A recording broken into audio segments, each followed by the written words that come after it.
Let us try to understand the electronic configuration for the 14th element, that is silicon. Silicon has an atomic number, that is Z of 14. Number of electrons present in silicon are also 14. So based on the number of electrons, let us try to write the configuration. We know that the maximum electrons which can be put in the K shell is 2, L shell 8.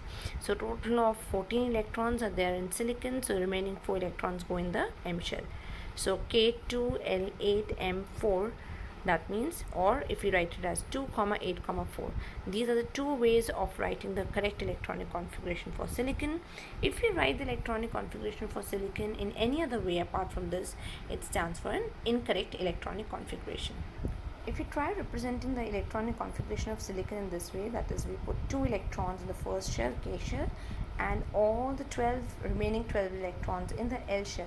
That means having a configuration of 2, 12 is a wrong configuration because the second shell or the L shell cannot have more than 8 electrons in it.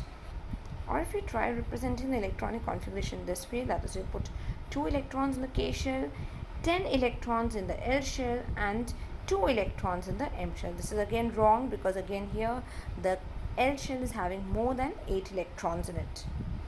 Or if we try arranging electrons in this way, that is, we complete the K shell with 2 electrons, L shell with 8 electrons, but we put 2 electrons in the M shell and 2 electrons in the N shell. That means with a configuration of 2, 8, 2 and 2. It is again an incorrect way of electronic configuration.